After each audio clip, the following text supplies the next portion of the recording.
violenta e do morticínio dos religiosos. Quando isto vem abaixo, aparece então na cabeça desse senhor Dugin, Alexandre Dugin, uma ideia maravilhosa. Por que não fundir as duas coisas? Porque o que queria o Tsar? A expansão do Império Russo. E o que queria o Stalin? A mesma coisa. Então, só há uma diferença da religião. Então, nós podemos misturar as duas coisas. Tá certo? E é o que estão fazendo agora. Tá certo? Mas, o Dugin teve ainda uma segunda esperteza. Ele disse: qual é o principal obstáculo à expansão do Império Russo? É o Império Ocidental, que ele identifica com os Estados Unidos, de algum modo. Então, nós precisamos, em torno da ideia do Império Russo, juntar forças com outros, com aliados, que também têm o mesmo inimigo. Então, o que ele fez? Ele fez a lista dos inimigos do Ocidente. É? E, assim, a natureza dos argumentos usados por cada um não interessa. É contra o Ocidente, serve. Então serve o comunismo, serve o nazismo, serve o fascismo, serve o islamismo, serve, vamos dizer, a extrema-direita nacionalista cristã francesa, serve, vamos dizer, tem outra, na França tem duas extremas-direitas, tem uma extrema-direita cristã e tem uma extrema-direita darwinista, evolucionista, materialista, chefiada pelo Alain de Benoist. O Alain de Benoist e o Alexandre Dugin são carne e unha. Então, isso quer dizer que tem essa coisa, o pessoal eurasiano aprendeu com os comunistas mesmo. Eles aprenderam que a unidade ideológica do movimento não tem importância, não é necessária e até inconveniente. Porque se você quer submeter todo mundo a uma doutrina ideológica uniforme, você limita a área de expansão. Mas se você consegue pegar pessoas com ideologias diferentes e encaixá-las dentro de uma estratégia global, todo mundo trabalha pela mesma coisa por motivos subjetivos completamente diferentes.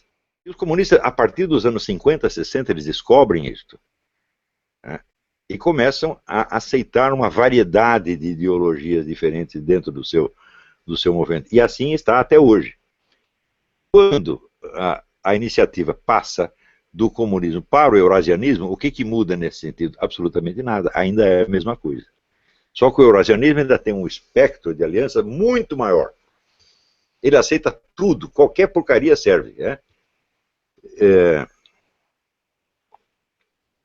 Então você vê, por exemplo, dentro do eurasianismo, você vê o grupo stalinista, que ainda repete a doutrina de Stalin, materialismo dialético, aquela coisa, e do lado você tem o negro que está defendendo lá a igreja ortodoxa e outro que está defendendo o Islã. E, evidentemente, o projeto eurasiano ele tenta absorver o Islã nisso, mas acontece que o Islã tem os seus próprios projetos imperiais que são muito anteriores. Então você tem aí uma concorrência. Tem outra pergunta? Oi, Olavo. A gente tem várias perguntas ainda. Uma delas é do Lucas Cardial. Ele diz o seguinte, ó, foi dito que partindo da conferência no MASP, dando um giro de 2000 anos, voltamos à palestra. Sabemos que a história não é perfeitamente cíclica, mas podemos retomar valores e tradições. Há espaço para a retomada dos valores ocidentais ou a confusão gerada pela esquerda impede este movimento por hora? A pergunta é muito boa. Eu acho que sim, porque, você veja, ou retomamos esses tais valores ou o Islã vai nos dominar. É muito simples. Não há uma terceira alternativa. Isso aqui é importante. Se o senhor falar em civilização laica, para mim, faz-me rir. Isso nunca existiu e nunca vai existir. Civilização é religião, meu Deus do céu. Quer dizer, uma civilização não pode ser montada como se fosse, vamos dizer, uma obra de engenharia, na qual todas as partes estão calculadas e obedecem ao mesmo plano racional. Não é assim. A unidade de uma religião se dá numa esfera simbólica e imaginativa, que é compartilhada por grupos os mais diferentes, tá certo? Entre os quais não há nenhuma subordinação hierárquica ou administrativa. Então, a civilização laica é um produto biônico, tá certo? Que está mais do que provado que o que ela consegue é o seguinte, é corroer quer dizer, a unidade cristã da civilização ocidental e criaram um vácuo que daí vem o Islã e preenche. Mas com uma facilidade tremenda, tremenda, tremenda, tremenda. Você vê, esse atentado que houve em Paris, ele condensa isso. Porque, por um lado, o que era o Charlie Hebdo? Charlie Hebdo era o niilismo revolucionário mais extremo. Charlie Hebdo falava contra tudo, desrespeitava tudo, esculhambava tudo. Então, ele é um aspecto da autodestruição dos valores ocidentais. E daí entra os muçulmanos lá e matam todo mundo. E a sociedade fica inerme, não tem como reagir contra os caras. Você pode até prender meia dúzia de terroristas, mas vai vir outros. Por quê? A evolução do Estado laico chega na chamada diversidade e no politicamente correto, onde o Estado, sendo laico, ele não pode se pronunciar em assuntos de moralidade, de religião, etc, etc, etc. Ele tem que se abster e deixar todo mundo fazer o que quiser. Então, é claro que, nesse panorama, quem pode mais chora menos, o que gritar mais alto vai ganhar. Quer dizer, a influência cultural sobre a sociedade está em aberto. Entendeu? Porque a única cultura que nós temos é a cultura da autocorrosão. Então é o seguinte, eu estou querendo te matar e você está querendo morrer. Não é uma maravilha? Então, exatamente o Islã percebeu isso. Falou, olha, esses caras estão querendo morrer e nós estamos querendo matá-los. Então, vamos aproveitar a chance. Então, só quem pode oferecer uma resistência ao avanço islâmico é a Igreja Católica, obviamente. Só que a Igreja Católica também não quer, porque ela também foi infectada de 200 anos de laicismo e ela não compreende já os processos históricos. Eu acho que os doutrinários da Igreja Católica já perderam o fio de meada faz muito tempo, tá certo? Quer dizer, não entendem realmente o que está acontecendo, eles se limitam a ficar indignados e a protestar. Né? Eu vejo, por exemplo, eu estou escrevendo agora esse trabalho sobre a teologia da libertação. Mas, então, a teologia da libertação foi inventada na União Soviética.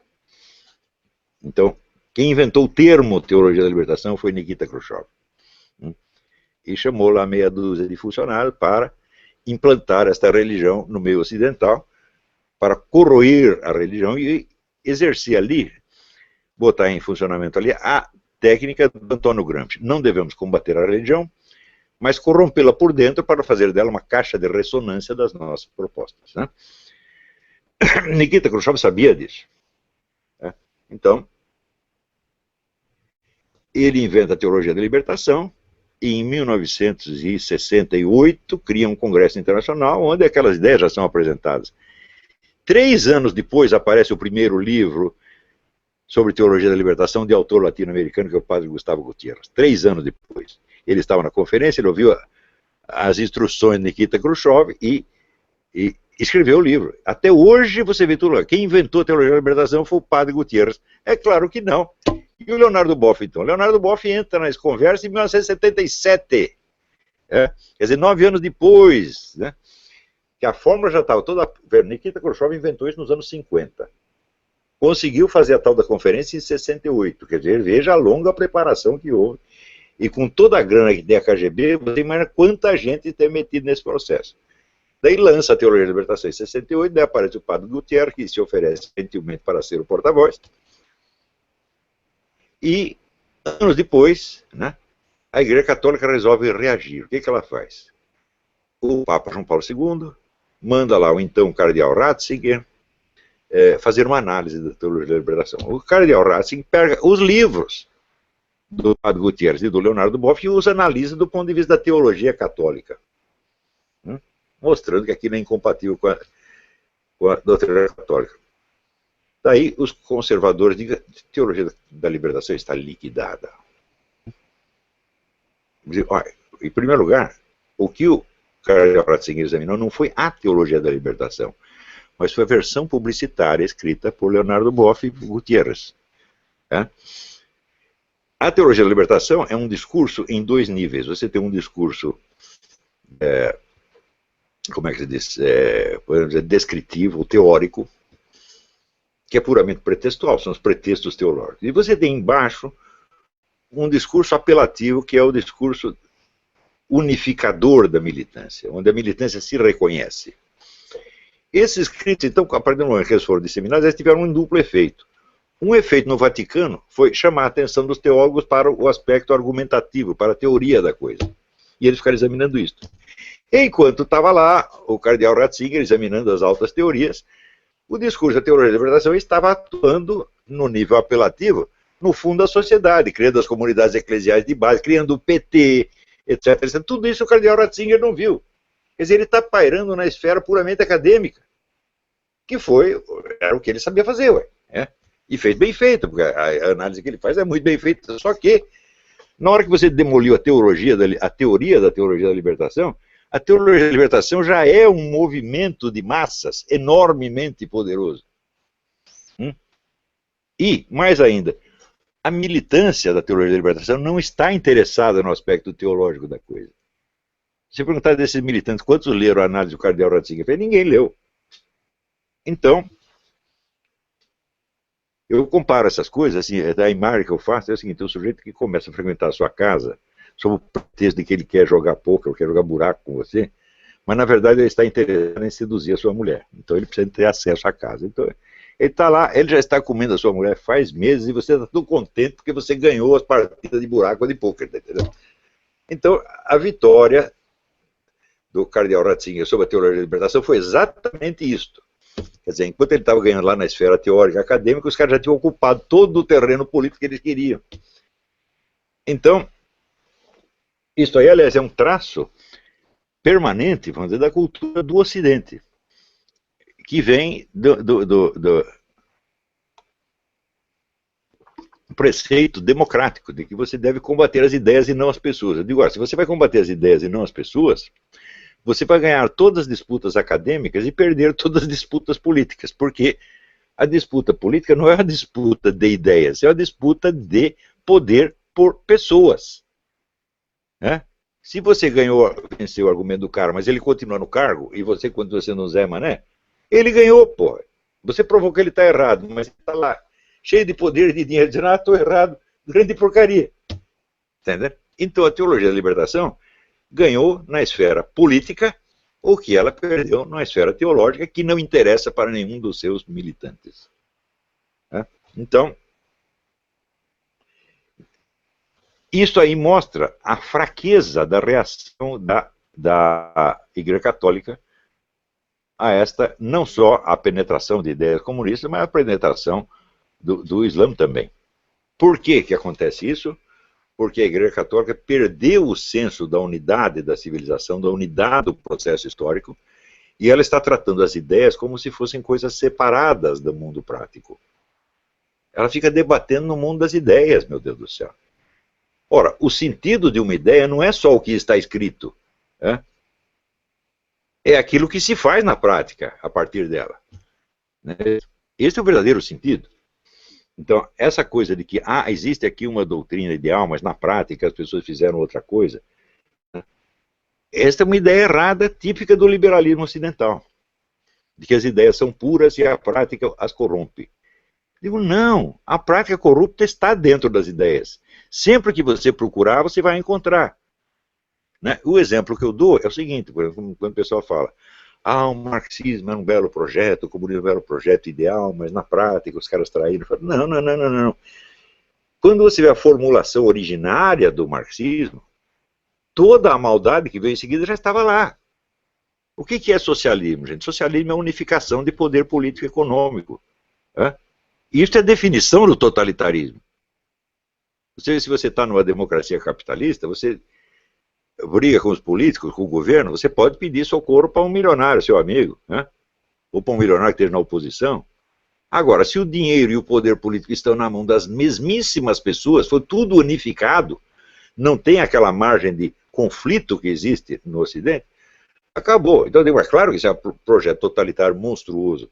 O próprio Karl Marx sabia que a implantação do socialismo vai requerer a destruição dos quantos povos inferiores. Ele disse isso. Então, como é que era um belo ideal que se corrompeu na prática? Não, a corrupção prática já está na ideia. Isso. Ainda é o preceito do Hegel. A essência de uma ideia é aquilo em que ela se tornou. Então, quer dizer, no curso da sua realização, ela mostra a que veio. Não é isso? Então, se você pegar, por exemplo, pega o cristianismo, né? O cristianismo, ele durante vários séculos, ele propaga o quê? A doutrina do nosso Senhor Jesus Cristo, né? A conversão, a prática da caridade, o arrependimento, etc. É com isso que ele se expande. E isso é ele. Né? Está entendendo? Por exemplo, para que o cristianismo passe a utilizar instrumentos de ação que são teoricamente incompatíveis com a proposta evangélica, precisava se passar 1.200 anos. Né? E o cristianismo já estava misturado com muitas outras coisas, e aí sim a ideia originária tinha se perdido. Mas quando o sujeito tem uma ideia hoje, e amanhã ele já começa a fazer violência para aplicar a ideia, então porque a violência está implícita, né? É uma coisa óbvia.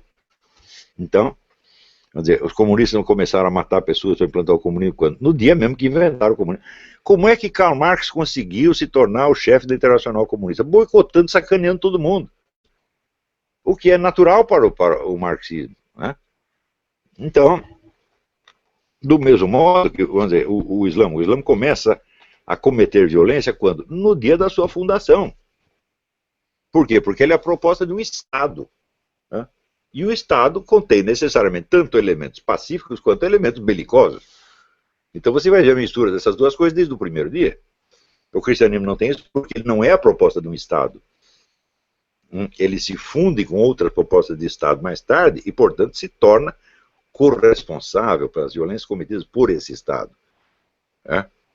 Mas não no sentido de que o cristianismo gerou isso. Não. Foi um acordo posterior com forças estranhas que gera isso. Né? Espero ter respondido.